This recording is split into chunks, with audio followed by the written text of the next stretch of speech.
If this runs, I can't. Yeah, so I can have those duplicated. All right, everybody seated. Everybody get a program. There's a few programs left. Anybody need a program? A couple. Oh, that's good. 2 hands, 2 programs.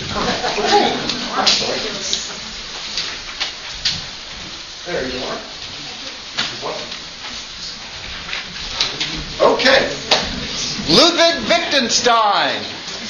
Ludwig Wittgenstein is almost certainly, although it's hard to prove these things, so they hedge their bets. Almost certainly the most influential philosopher of the 20th century. How many people had ever heard of this guy? Yeah, well, that's pretty good. That's pretty good. Yeah, because he's not generally well known. One of the reasons he's not well known is he only published a single, very slim book in his lifetime called the Tractatus, which you have a selection from in the inside page, and we'll talk about that.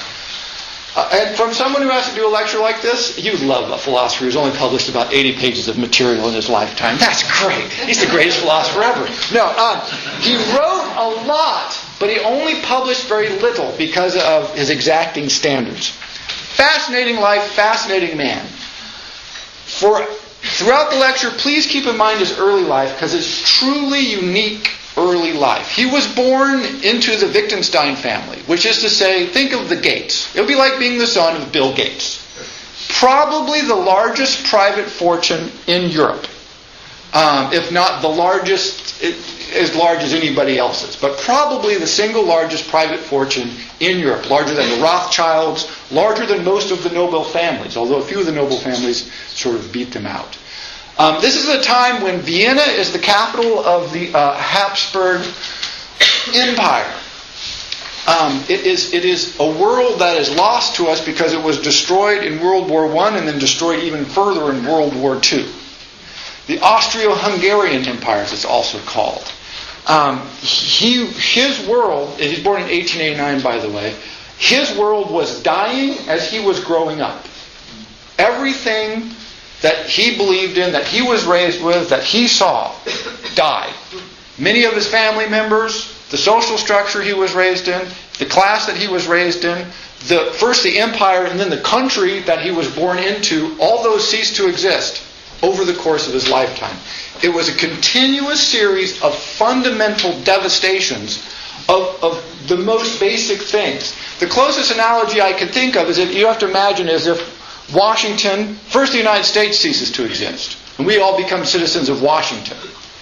Well, it would be kind of like if you want to go to Oregon or Idaho, you need a passport. You can't just go across the border. You can't use our money over there. Their money you can't use over here. Can't visit your family and friends in California or Florida or New York or wherever because they won't let you cross. That's like 27 borders away now. That's all gone. And then as if Washington was eliminated. Right? Later in your life, Washington's gone. So he's born into this amazing family, into this very wealthy business class family. And the strange thing in the Austro-Hungarian Empire at this time, and its capital of Vienna being particularly noted for this, is the business class, unlike America today, had virtually no influence on anything. They were almost totally without political power. They had a little bit for a little while and they lost it. And there were 2 large competing forces. One was the aristocracy, which tended to be extraordinarily resistant to any kind of change. Very backward looking, much more than other places in Europe where the aristocracy said, well, we'll cut a deal with it. No. The Austro-Hungarian aristocracy was like, not only are we not going to cut a deal, we're going to become more conservative. And if you try to make a deal, we're going to become reactionary. I don't know what's beyond reactionary, but that's where they ended up. And so that's the one political force. This was huge, powerful, wealthy political forces. Obviously well entrenched. It's the government. On the other side, you have the new nationalism. But the new nationalism is Czech nationalism, Monrovian nationalism. It's all the problems that we have in the Balkans now, they had then. The Balkans have been like that forever, apparently. Even before there were people, apparently like the squirrels were warring in the Balkans. We don't know. Whatever it is, something there makes people fight. But so they had all the Balkan nationalists. And these tended to be A, extremely nationalist, and B, a large component of them organized themselves along anti-Semitic lines. And the Wittgensteins were Jewish, although vaguely Jewish, and we'll talk about that. And so you have nationalist, sort of right-wing, anti-Semitic, working class and peasant groups pitted against wealthy internationalists, because nationalism is evil to an aristocrat. It's the opposite of the aristocracy. But also conservative and resistant. Those are the two forces that were battling it out. In between, you had what we would call sort of small L liberal, sort of socially conservative, democratic forces of the middle class. And they were getting ground to dust. Absolutely eliminated. And they became extinct for a time. Now, so what they did, and it's amazing, is you have the cultural fluorescence of the Art Nouveau. This is where Art Nouveau comes from these people. You have no political outlet for your wealth. You have no social power to speak of. What do? You invest in the arts, architecture, painting, music, plays, literature. It's hugely important, unbelievably important to these people. Gustav Klimt, the painter you may have heard of, he was the family painter for the Wittgensteins. Many of his most favorite portraits are Wittgenstein's brothers and sisters. And all throughout his life, people would go to him with a museum and they go, it's a beautiful Klimt portrait. Wittgenstein would be like, that's my sister. And he'd be like, who the hell are you? And he's like, that's my sister, right? They funded him. Many of the major buildings that are associated with the Art Nouveau were built with money from the Wittgensteins. They had a house composer, a guy who lived at their mansion composer, and composed for them. So on one hand, they tried to build a bulwark against the world with art, which doesn't work. It's a nice try.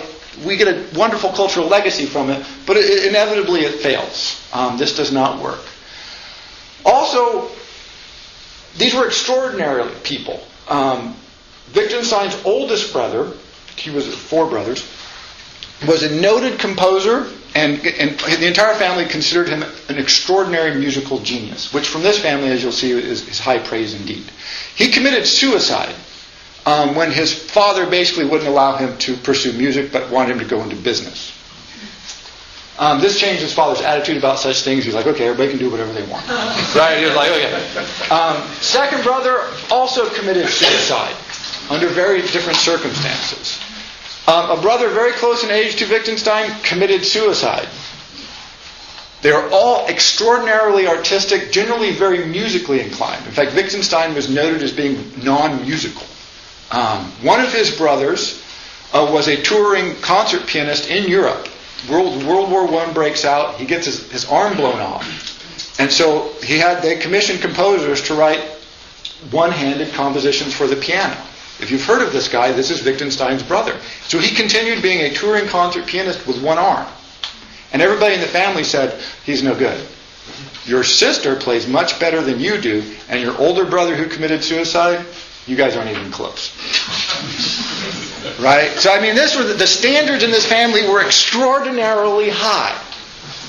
So Wittgenstein has this problem. What do you do in a family with these kind of standards when A, you're not terribly musically inclined, and B, it's not clear you have any gifts at all?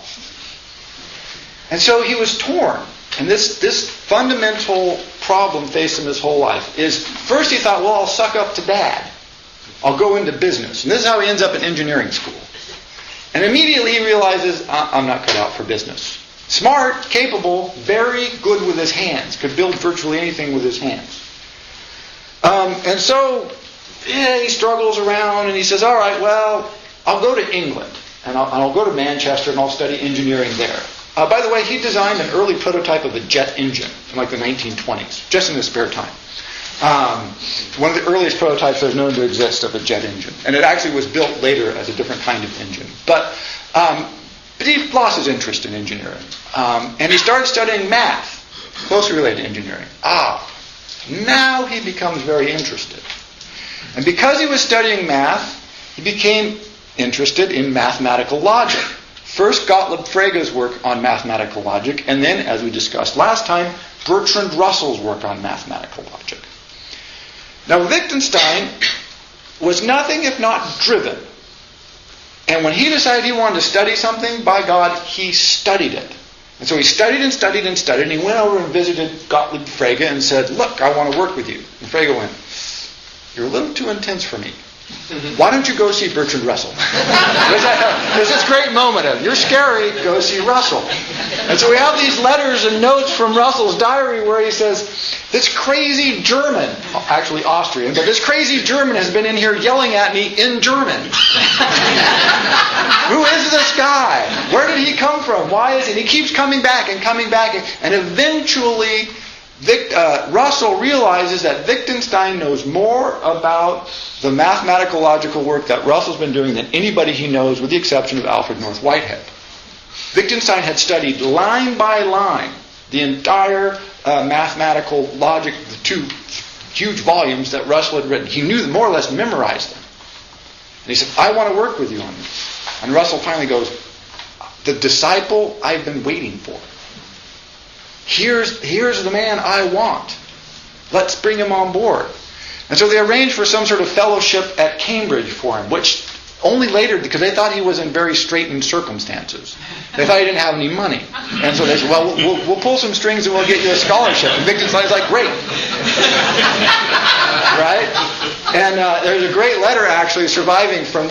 He goes home for Christmas, and like the guy who lives across the hall from me, he says, well, you want to go to Vienna with me and stay with my family? And he says, well, okay. And when he comes back, he's like, Wittgenstein's not poor. You know, this is not a poor guy. The house has like 19 grand pianos and 200 servants, and it's bigger than Cambridge, all right? So they all thought he was this poor, suffering guy from Vienna who didn't have any money. But he begins working very seriously. In fact, I believe the word would be devoutly. Throughout his life, Wittgenstein was really trying to become a saint. And what he was pursuing was truth, as I keep mentioning, with a capital T. And so what he wanted to do was pretty straightforward in a way, but I want to give an example of what this means, and we'll return to this time again.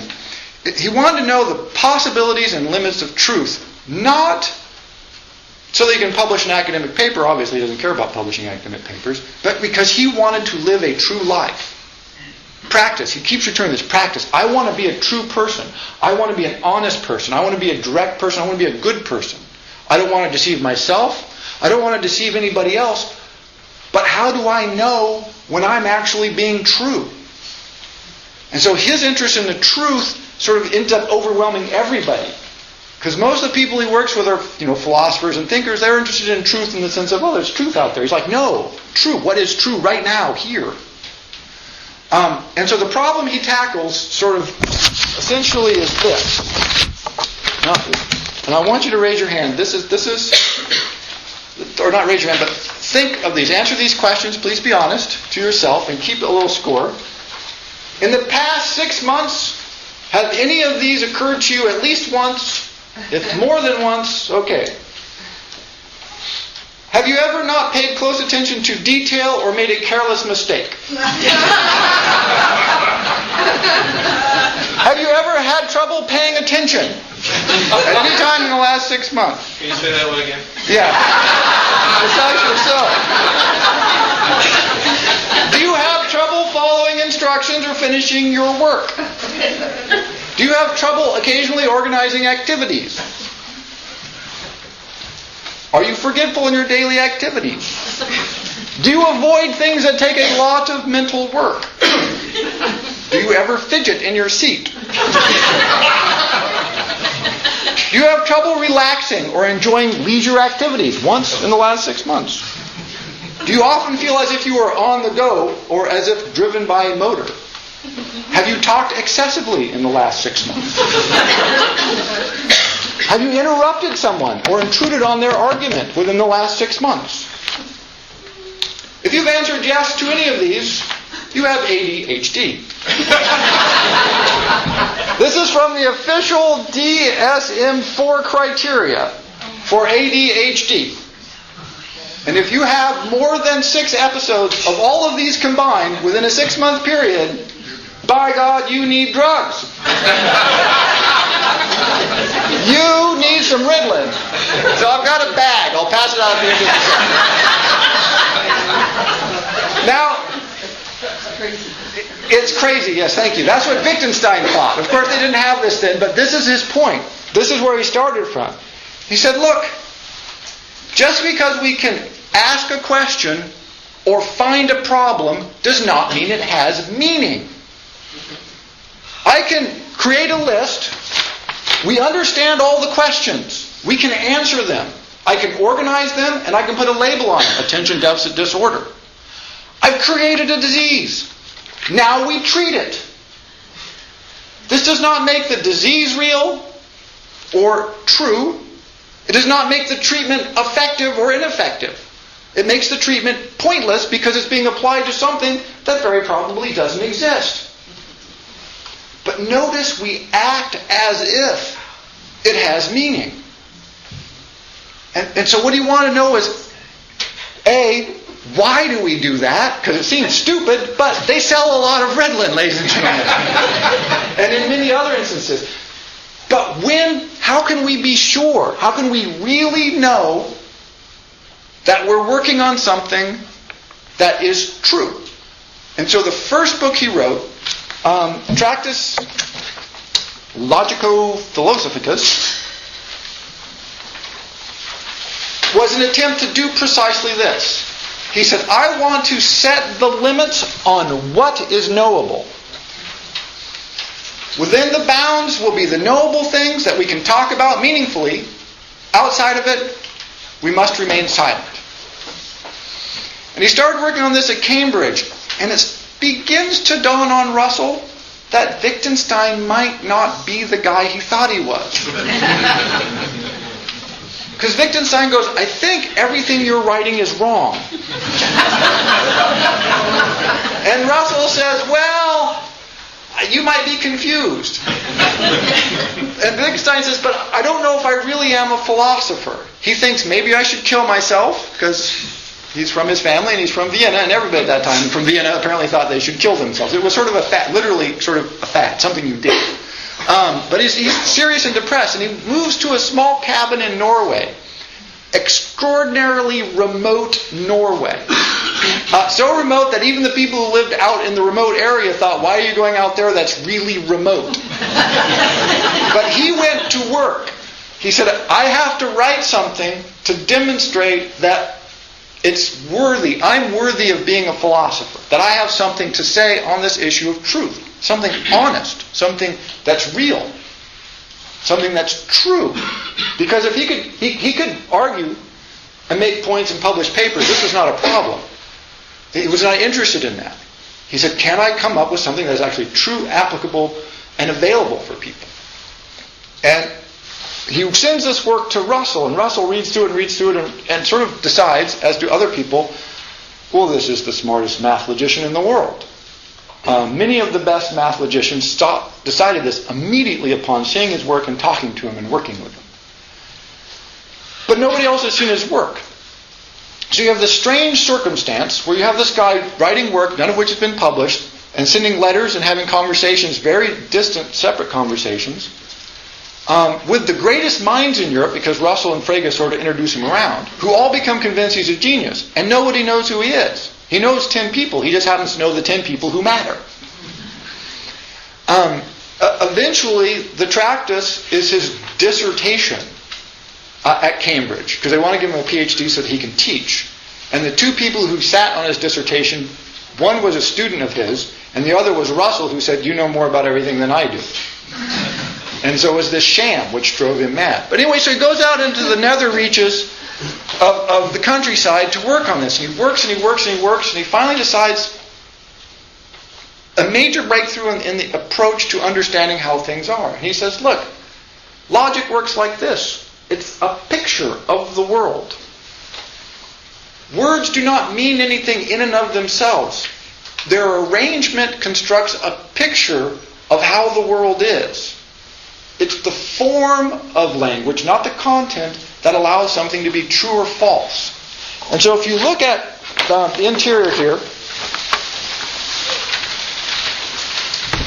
this is 2.2. Oh, all the scribbles are because this is copies from my book, and those are my scribbles. The picture represents a possible state of affairs in a logical space. The picture contains the possibility of the state of affairs which it represents. The picture agrees with reality or not. It is right or wrong, true or false. Two things.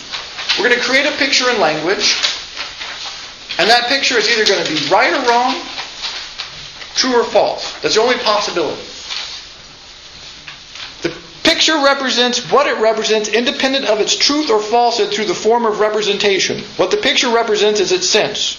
In the agreement or disagreement of its sense with reality, its truth or fallacy consists.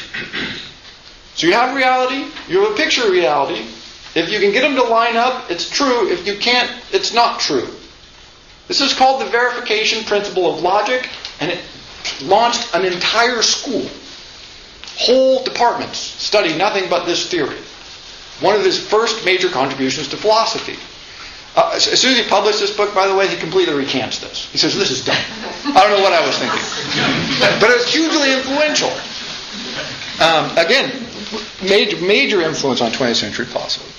He says, in order to discover whether the picture is true or false, we must compare it with reality. It cannot be discovered from the picture alone whether it is true or false, which is to say, you can't just look at a sentence and go, oh, what does this sentence mean? Is it true or false? No, it's meaning. No, it's how it associates as an analogy with reality. The logical picture of the facts is the thought. An atomic fact is thinkable, means we can imagine it. The totality of true thoughts is a picture of the world. You can only think true things. He said this. You cannot think untrue thoughts. So the accumulation of the entirety of all our thoughts is a picture of the entire knowable universe in our heads all the time. This is just a radical deviation from what anybody had ever argued about meaning. Whether it's true or not is a whole different question, but it's certainly a radical deviation. We cannot think anything unlogical, for otherwise we would have to think unlogically. Which is to say, thinking by its very nature is logical thought. We have no choice in this matter. It's what thinking is. It's what it means to think. If you're not logical, you're not thinking. You might be doing something else, but it's not thinking. It used to be said that God could create everything except what was contrary to the laws of logic. The truth is, we cannot say of an unlogical world how it would look. We wouldn't even know if God created an unlogical world. As you may be gathering from this, Wittgenstein is very hard to read. And that's because he was writing to about 10 logical mathematicians. And about 8 of them had no idea what he's talking about. And so his audience, very small. He wrote in the manner of someone, anybody bake? This is the example I could come up with. If you bake pies, one of the problems with making pies is how do you put enough water in to make the dough workable, but not so much water that it gets sticky and icky. Well, one of the ways you can address this is if you pour vodka in instead of water, when you bake the pie, almost all the liquid cooks out. And so you get a flaky crust, but also one that you can work when you're making the pie. Very easy explanation. What Wittgenstein wrote was, if everybody was here and you were all bakers, he would say, vodka, not water. And then walk off. Well, if you're a professional baker, you'd go, oh, that is genius. If you're not, you're like, vodka? What the hell is that German guy talking about? But everything he wrote was in the form of vodka, not water. And so without context, it's very tricky. So he's working furiously on the Tractatus, but he does not like the university life at Cambridge. And so he keeps saying, oh, I should quit. I should become a doctor. Oh, I should do this. I should do that. Well, World War I breaks out, and he thought, I know, I'll volunteer for the army, which is hilarious. He did not belong in the military. He did very well. He was commended for bravery. He was in the front lines. In World War I, fought with the Austro-Hungarian Empire, of course, as an artillery guy, engineer. And here's what he wrote. So you know World War I, everybody familiar, trench warfare, terrible, all that blood and death. Yes, here he is, front lines, volunteering for duty. His diary entries and his letters home, you cannot believe the sleeping conditions. You cannot believe how dirty it is. I've tried to have conversations with these people. They just don't know anything. He never writes about, oh, we got bombed for 27 hours and half our people were killed, which was true. Not that. He's just like, oh, man, this is terrible. The shoes are ugly. All right, Wittgenstein. Yeah. And so One of the things that happens to him in the war is he has this struggle of consciousness, and he tries to become religious. He tries very hard to become religious. Because he realizes that his theory of logic, as propounded in the Tractus, which is not published yet, which he's been working on. He actually worked on this while he was in the trenches being shelled, which is impressive in some ways, is lacking. That this is not enough. That when you're out there in a watch post being shelled at night in Russia, the mathematical logic might not just do it. And so first thing he did is he tried to become religious, and he struggled with this for his whole life. But he realized in his private diaries, he wrote this long, beautiful argument about why God must exist. And then the next line is, anybody who has to write that argument has no faith. Which is absolutely true, right? You can't, if you have faith, you can't write that argument. And that's where he was. And so he comes to this second realization, which is how he was able to finish the Tractatus. And this is the second page here, which is the last page of the Tractus. Say nothing except what can be said, i.e., the proposition of natural science, i.e., something that has nothing to do with philosophy, and then always, when someone else wished to say something metaphysical, to demonstrate to him that he has given no meaning to certain signs in his propositions. This method would be unsatisfying to others. He would not have the feeling that we were teaching in philosophy, but it would be the only strictly correct method. Notice that. You say something metaphysical, I tell you you're wrong. If I don't do that, I'm not being honest with you. So here's how he solves this. He says it's not helpful, but we also have this whole realm that isn't addressed with truth and falsity and certainty. My propositions are elucidatory in this way. He who understands me finally recognizes them as senseless. When he has climbed out through them, on them, over them, he must, so to speak, throw away the ladder after he has climbed up on it. So ignore everything I've written up to this point. He must surmount these propositions, then he sees the world rightly. Whereof one cannot speak, thereof one must be silent. Big blank spot. That's why I have that circled on there. Big blank. Look, the part that is able to be dealt with logically, this big. Tiny. Everything else, hugely important, but you can't talk about it in an honest fashion. It's virtually incommunicable. Therefore, it's dishonest. Therefore, quiet.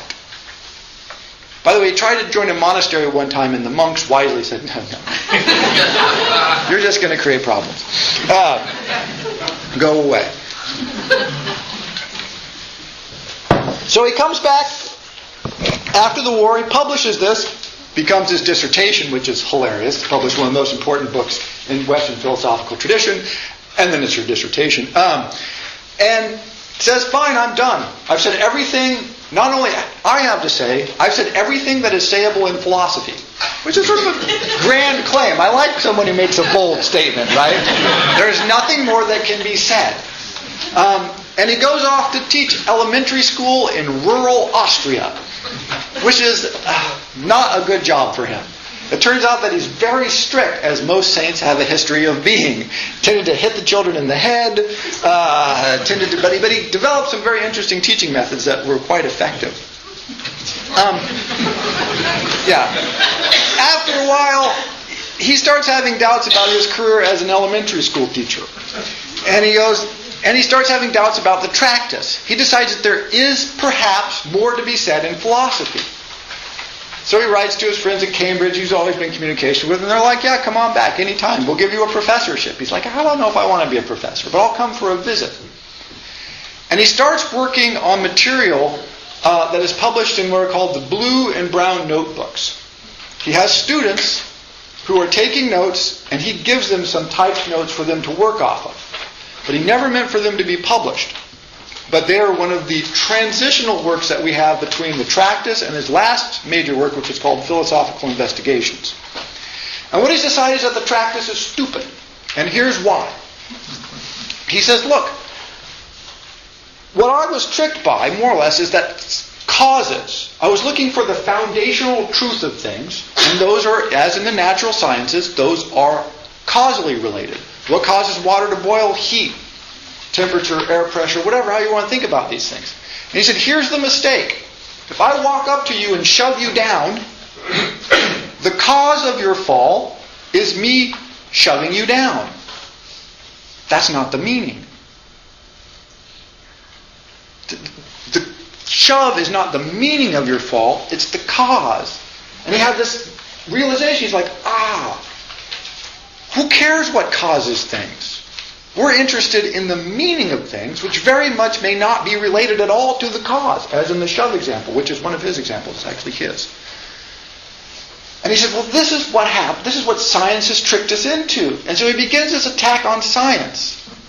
He says, look, causation, always looking to boil things down to a few details.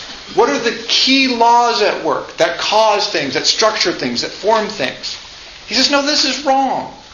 A second example he uses, which I love, is he says, okay, I take you, I put you in an oven and I cook you at 2,000 degrees for a few hours, and I get a bucket of ashes. I have you in my bucket. I've reduced you to the essential parts, the ash part. And he thought that we're missing something if we do that. We lose essential elements of who you are if, for instance, we, kill you. That you cannot dismantle things into component parts. You cannot say behind every statement there is some deeper meaning. You can't say behind an action that somebody takes there's some history back there that if we understood that, then that would make all the actions explicable. If we understood some law of science, we'd understand why all the animals do what they do. He said, no, there is no hidden world out there. There is no level behind or beneath or foundational for everything. What you see in the world is very much what you get. You can't always be looking for the scientific laws and codes and secrets. And so he launches this attack on mathematics, which is now called formalism. It's an entire field of mathematics. And he says, look, math works because it works, not because it means anything or there's anything that justifies it. What justifies math is that it works. If it didn't work, it wouldn't be justified. But there's no truth, capital T, truth there. It's a series of rules that we agree to, and if we all agree to the rules, they work. And if we don't agree to the rules, they don't work. But there's no transcendental truth to it. Just get rid of that. Get rid of that idea. Of course, mathematicians hated this. Like, no, what we work on is absolutely transcendentally true. Everywhere at all times it must be. He's like, you can't know that. All you can know is it works here and now. Its meaning is it's working.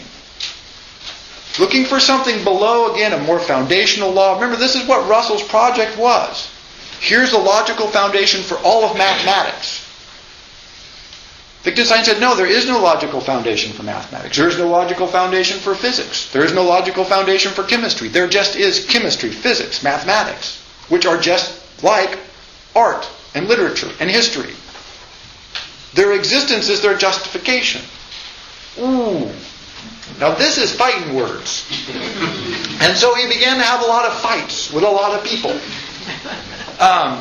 But by and large, this is again become not that popular school, but influential school. Because the question is, what are the sciences founded on? Right? He never questioned that science works. He's like, no, science works. I'm not arguing that. I'm just saying that's what science means, that it works. That it doesn't work means it's not science. There is no, you can't draw any further or greater meaning from that. So then what do? Well, he started saying, let's look at language and language games. And this became sort of where he went. He says, two problems. We have problems with language and we have problems with psychology.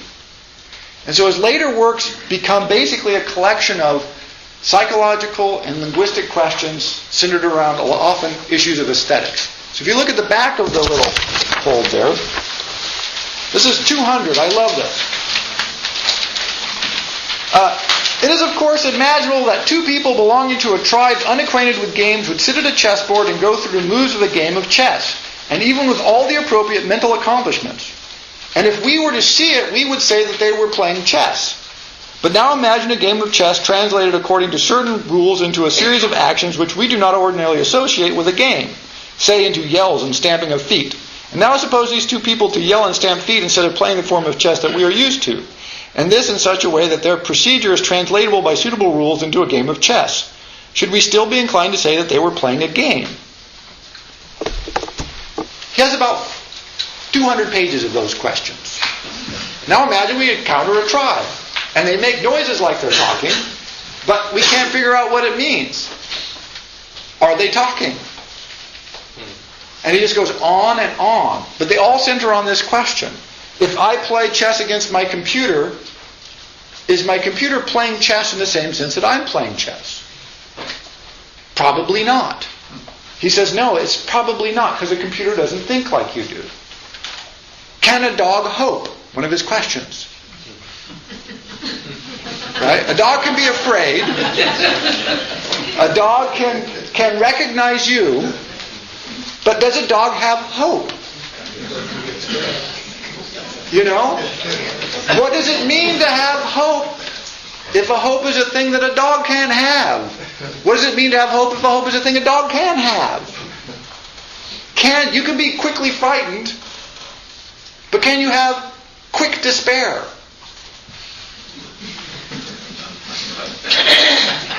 Right? So he asks us a whole bunch of these questions. Like I said, 200 pages of these questions. But they're all centered very specifically on trying to say, look, when we say something, what do we actually mean? Seriously, in detail. We say we hope. What does hope mean? Can a dog hope? If so, are we feeling like a dog? If not, why not? He doesn't answer very many of these questions, by the way. Mostly he asks them and then moves on quickly. And it's also important to note that these aphorisms are not in any particular order. Imagine that he typed them up and put them in a drawer and then shook a bag and then sent them to the printer. And so they can be difficult to read. He'll go for a paragraph or two and you go, oh, here's an argument. And then you get something totally different. And then you get something totally different again. So again, tricky to read, but once you figure out what he's doing, sort of meaningful. So he invents this thing that's called language games. Again, hugely influential. Where he just throws out scenario after scenario after scenario to test. To say, well, what do we mean when we say that? Do we really mean that when we say that? How is that interpreted? How could it possibly be interpreted? What are all possible interpretations? If I dance around like this, and a chessboard somebody castles, is that playing chess? And how long would I have to dance and the chessboard's moved before we said, oh, he's dancing a chess game? Or would we just say, that's stupid? You can't dance a chess game. We might. See, we can. But his argument essentially is, look, dancing a chess game is different from sitting quietly and moving chess pieces. Those are different things. If you only look at the rules of chess and say, look, the pieces are moving in strict association with the rules, then he says, sure, it's all chess. It's all the same. I play my computer, that's the same as if I dance. That's the same if this tribe does who the hell knows what with it. He says, that's a stupid set of rules. If you look at the world that way, you're wrong, because that's not how people work. And so he moves very quickly into psychology, and he becomes interested in Freud. He loves Freud, which is shocking. If you read his work and then discover he loves Freud, you're like, really? But he hated all the conclusions Freud drew, loved Freud's process. Because he said, look, Freud is great because Freud has no method. And if you read Freud's works, it's absolutely true. Freud just made shit up. And it's great, and it's convincing, and it's helpful, and it's insightful. But it's not true in any sense of, like, there's a system here that makes this all work out. And that's why he loved Freud, not for his content, but for the system, for the lack of a system, his method, which was no particular method. And the example that he gives for this is he said, look, dreams clearly have meaning, but not the way Freud thinks they have meaning. So he's right to say, look, we have these dreams, we should talk about them, explore them, try to decide. But the example he gives is perfect of where he moves and how complicated his thinking becomes. As he goes, okay, look, guys, You have a dream, and at the end of a dream you feel wonderful. Say in the dream you walk into a street, you pick up a branch, you walk to the river, you throw the branch in the river and you see it float away, and you feel peaceful and calm and it's beautiful and it's a sunny day. And you wake up and you go, God, I feel good. That was wonderful. I love that dream. And you go to Freud. And Freud says, well, the branch was your phallus and the river was your mother stealing your virginity, and who the hell knows what's going on. And you're like, what? What a horrible dream. And Wittgenstein says the mistake is the notion that the symbols of the dream are separable from your feeling. He says if the interpretation makes you feel different, then the interpretation is not your dream. Because how you feel about something is part of the something. And to say that your feeling is detachable from it is, he says, wrong. It's what's wrong with saying that me playing a chess playing computer, and myself playing chess is the same thing because we follow the same rules. It's not, because the computer does not feel the way that I feel. Does not experience the sense of the game the way I do. And in that instance, you lose the meaning. Because the meaning is, at least in part, the feeling of the people who are a participant. And if we can't have that in our philosophical discussion, well, Wittgenstein doesn't want to talk to you. The problem is, of course, it's hard to get truth out of that. He's like, well, forget truth then. Let's talk about what we can know, what we can communicate. And so he begins these long explorations of just precisely what it might mean to communicate with another human being and how you can do that. What is communicable? How much is communicable? And so he moves from this little world that he was talking in before to the whole place where he said you have to be silent, to where he says, you know what? This is just pointless. We want to talk about this. This is where we live almost all of the time. We almost never live here. And he decides, in fact, that this is a kind of lie. Because it's a lie that tries to say how I feel does not matter. How I'm thinking does not matter. How the people around me feel and respond and react and think does not matter. And this becomes, again, towards his later life, the driving force of his work. He tries to come up with a theory of color. Color is unbelievably complicated, by the way. But if you know anything about color, you know if you hold up one color, and somebody will say red. You hold some color, somebody will say, well, that's light green. If you hold them close together, they both look sort of bluish. Right? That's weird. And so he says, well, how can we come up with a theory of aesthetics that accounts for the fact that this is all changing? In fact, how do you come up with a theory of anything that accounts for the fact that people have a variable response to just about everything? That your aesthetic response to a particular color, your perception of the color, might be totally different from my perception of the color. How do we discuss that? What are the rules that we can use to pursue these kinds of discussions? Very difficult. And so in this work, you get these kinds of games, right? Another one. At the end he says, and hence also obeying rules is a practice. And to think one is obeying a rule is not to obey a rule. Hence it is not possible to obey a rule privately. Otherwise thinking one was obeying a rule would be the same thing as obeying it. Now notice this is very important. Because he says, look, just because you think something doesn't make it so. Also, by the way, notice you can't have faith under this model. Very important. That model right there precludes any kind of faith. You must act. Why must you act? You must act because it's the only way I have of understanding or of you have of communicating what you believe, what you think, what you are, essentially. Only comes through in process. So he also launches an attack on the notion of freezing things. Of saying, okay, stop in time. Let's hold everybody still, and we'll run this test on them. Wittgenstein says your test is already wrong. If you freeze people, you stop all the changes from happening, you control all the variables, what you have is not the world. You have exactly not the world. Because the world is the thing that has all the variables uncontrolled. And that's what we want to talk about. It's not clear he makes a lot of headway on how we do that, unfortunately. But he does try and force people into thinking that way.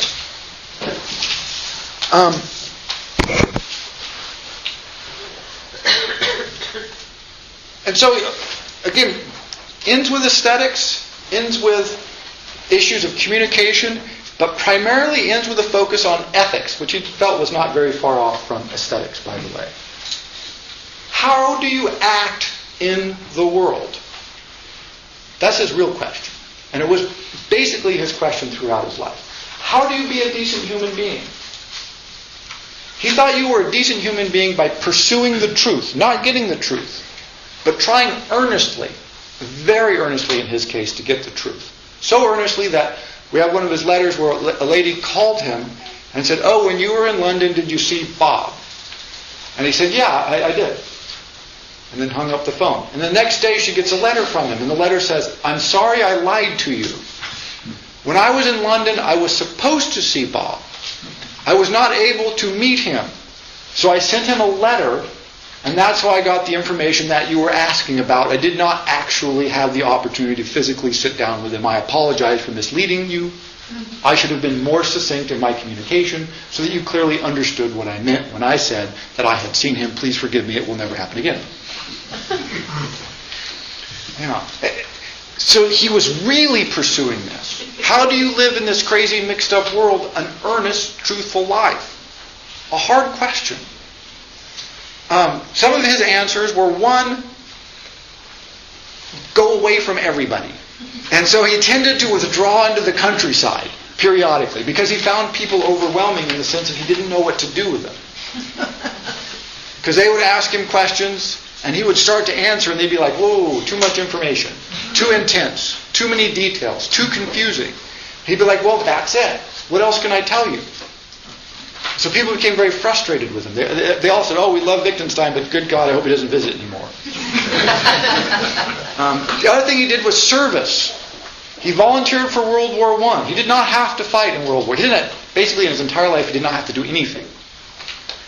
And fought bravely. Won commendations, several commendations for bravery during the war. When he inherited one of the largest fortunes in Europe, he gave it all away, every last single penny. He kept absolutely nothing. And he spent a great deal of time with the family lawyers explaining to them that he wanted it drawn up so that he could never get the money. Nobody could give it to him. Just no, nothing, zero. I want none of it because it has nothing to do with me. And so he made himself poor voluntarily because he just thought it was a distraction. It would be a bad thing. It would be basically a dishonest thing. During World War II, he said, "Great, I'm out of Cambridge." And he volunteered to be a porter in the hospitals. So first he just carried pills around to people. Right? And he would say, "Here's your pills, don't take them." Because I don't think the doctor knows what he's doing. And so eventually they had to pull Wittgenstein aside and say, really it would be better if you didn't tell our patients not to take their medicine. Just deliver it. And then they pretty quickly realized that, hey, this guy's pretty valuable. And they said, "We would like to have you do some research with us." Because, of course, World War II is going on, so they're getting lots of terrible wounds. One of the projects they put him on is shock. What do we do about shock? Wittgenstein's solution? Hey, there is no such thing as shock. It doesn't exist. If you look at your description of shock, that's why I use this at the beginning, a description of ADHD. It's so broad that everybody has shock or nobody. It's not a category. And so the British medical system eliminated that whole definition because it was confusing. It was not a helpful category, it was a confusing category. And so they said, do not use the word shock. And so he got them to stop using the word shock. Because the research was pretty clear that it was like this. If everybody has it, nobody has it. If anybody that's admitted could possibly have shock, then that's a completely unhelpful category. It's a meaningless. It seems like it's meaningful, but it really has no meaning. Later they put him onto a process to try and help with blood pressure problems with people who've lost blood and are getting plasma and all this. And he designed and invented an entirely new method of monitoring blood pressure, administering blood, and doing all this. They're like, "Hey, you're a genius." And he's like, "Well, yeah, I'm Wittgenstein, huh?" I knew that all along. And he, by the way, he never told anybody he's a Cambridge professor either. They just thought he was like another, refugee German guy. And then every once in a while someone would find out, where are you from? Oh, Cambridge. Student? No, professor. Of philosophy. You're that Wittgenstein. Yeah. Wow. And then they'd find out, your family's really wealthy. He's like, I'm not. And he really did. He never took money from them. He really did in his whole life. And so he believed very strongly in service. And he tried to apply himself to that. In all of his personal relations, he struggled with this issue. One, he was at least mostly homosexual. He fell in love with at least one woman very deeply, but most of his love affairs were with men. And some historians, I think, incorrectly have said, well, this is a major issue from him. Well, it was, but not because they were men. It was because of love and sex. He really thought that love should be pure, and that sex was probably a bad part of that. And so for whole periods of his life, he really loved these people, but would never express it. Because he thought that would mess up the relationship. Which is a curious and difficult way to have a relationship. And it tended to isolate him from people, specifically the people he loved. Occasionally he was able to break through that, and much more successfully later in his life when he finally said, you know what, sex and all that bad. It's okay. When he moved from this purity model, he says, this searching for purity is killing us. Love does not have to be pure in the absolute logical sense. It can be put into practice, physical practice, being physical sexually, but also in being in intimate contact of all kinds. And that can be a beautiful, wonderful thing. But it's a big, messy thing. It's confused. It's not definable. What might be working for me may not work for you. It may be different. What somebody else perceives of my love might be different from what I mean. And that he has to be okay with that. It was sort of his final frontier. Even if I try as hard as I can to be truthful and honest, you may not receive it that way. And that might not be a flaw in me or you. That might just be communication. And so, undergirding all of this work that seems very abstract when you read it, and like I said, that's why I gave these longest excerpts here. The next bunch of philosophers, very accessible. The first bunch, not so accessible. But if you say, what would this mean if I were in love with somebody? And I thought, are we communicating? Are we really communicating? And that if we were actually communicating, I was doing a bad thing. For him, those are the stakes. Do you receive my love as I mean to send it? Am I understanding your love as you mean to send it? Can we grasp that? How can we communicate that? Can that actually be known and experienced? I love Beethoven. He loved Beethoven. Can we talk about the greatness, the powerfulness, the spiritually uplifting power of Beethoven, even if we have no truth? And can I communicate that and share that with another person other than just looking at each other quietly? Notice that's his conclusion of the Tractus. It's an amazingly barren conclusion. I cannot speak of that which cannot be basically proved with absolute mathematical certainty, which is to say I can't speak of anything. Because it would be a lie. He moves from that to, okay, that's not right, but now how do we deal with that? And so the heart of his philosophy, again, although it can be hard to track down because it's so abstract in places, is this very human problem that he lived every single day. And we must all admit, right, that sometimes we communicate people, we go, I don't think they quite got that, and I'm okay with that. Right? A little fuzzy on the edges makes everything much smoother. Or, I'm sure they got that wrong, and that's perfect. If they think that, and I know they think that, oh, that's wonderful. See? Well, we do this. We have all these miscommunications, these subtle dishonesties. And Wittgenstein decided this was really the problem. The problem is language, but mostly the problem is how we use language. That we play the language games. We pretend to misunderstand, or we understand even though we don't. We act as if the references that are being used are shared when they aren't. Or we act as if, oh, I didn't really catch that when we do. And that we play these language games against ourselves and against other peoples, and that turns out to be a very bad thing. It takes him his whole life to work this out in great detail. But towards the end he really does. And he launches, although unpublished at his time, like he only published one book again. Important to remember. If you look up Wittgenstein online, they'll list 20 books by him. He published one during his lifetime. Everything else was from his notes, journals, notes for classes, and philosophical investigations was primarily finished by the time he died. He was ready to go to press when he died. But it was working towards this notion. He was never a professional philosopher. One, he didn't try to publish anything, which is death if you're a professional philosopher. Two, he tried to leave the university every chance he could. He would work there for a while and go, this is terrible.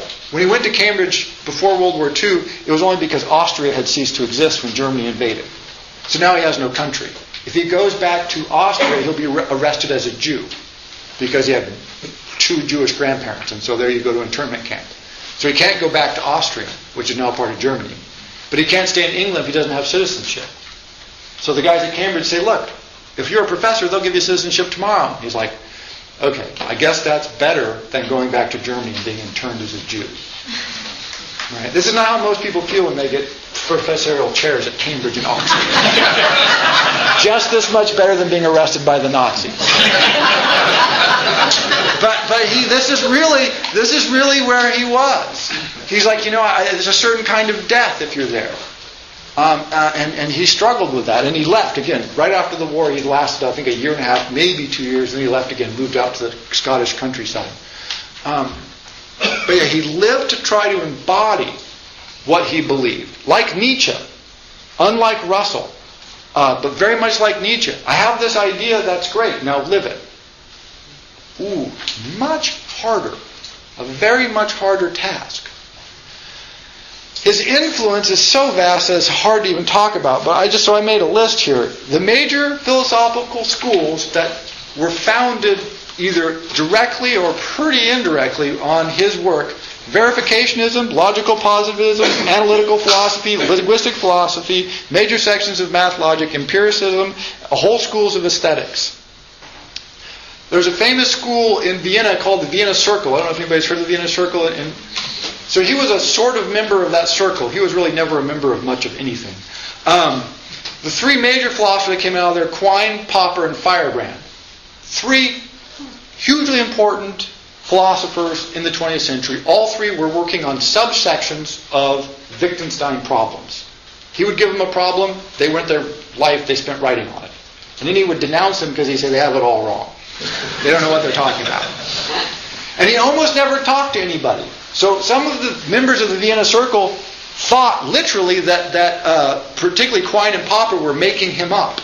That they were acting like there was this crazy genius who showed up every once in a while and just blew everybody's mind and then never showed up again because they didn't meet him for a whole months and months and years at a time, and all of a sudden he'd show up. They go, oh, he really is a real person. He does exist. And then he would, of course, vanish off to Norway or Scotland or some place that he went to. And so from him has flowed, in professional philosophy, which I always think is hilarious, this major influence. And so there's vast quantities of material written on the work of the people who've tried to follow aspects of his work, and vast quantities of material on the work itself. Like I said, I think there's 16 or 17 books now published by Wittgenstein. Even though, again, one and Philosophical Investigations will count that as 2 published in his lifetime. What the professional philosophers can't do. They can't live it. See, that's the problem. This is what exactly he knew. Much of his reception is wrong. Because he didn't want you to write articles on verificationism. He wanted you to live verificationism. And if you couldn't live it, then it was by definition wrong. Any philosophy you can't live is wrong. Period. Because that's the definition of correctness. Lived in the world. Practiced by people. Unlived equals wrong. The notion that you could write an article and publish it and then somebody convinced by that, you go, okay, great. No. No. Is it in your heart? Is it in your actions? Is it in your life? If yes, you're on the Wittgenstein program, and you're pretty much on the Nietzsche program. Which is why they really, despite his huge influence on academic philosophers, his aesthetics, not so much. a sense of asceticism, which is to say, you've got to give up all your material possessions. You've just got to get that out of your life because they muck it up. You need to be thinking. You try to be pure. You need to be a saint. The saint program never all that popular, it turns out. Right? So his reception is very interesting and very difficult to work everything out. But it really boils down to this. There's an academic side to it. But if you read his letters in particular, if you really work at Tractus, which is short but confusing the whole way through, but it's worth reading because you'll get sections and you'll go, okay, now I think I get it. And then he'll change the subject entirely. But for whole sections, you can get it. If you look through certain parts of the philosophical investigations, you start seeing this. His theories of aesthetics. How do you feel about something? That's the first question he wants to know. How do you feel about it? Does it move you? If yes, we can talk about it. If no, we probably can't talk about it. That's where he lived. And so, for Wittgenstein, two things I would say to remember is one is this movement from this notion of absolute truth, rigorous truth, to the sense of no, it's extraordinarily complicated and human. And then there's a sense of whatever it is you think, whatever it is you work out, however crazy, however logical, however much it reads like, if alien tribes play chess, are they really doing it, right? What does that mean? It's the notion of how do we live? How do we communicate? How do we interact with people? How do we do it, most importantly, honestly? That would be Ludwig Wittgenstein. Thank you.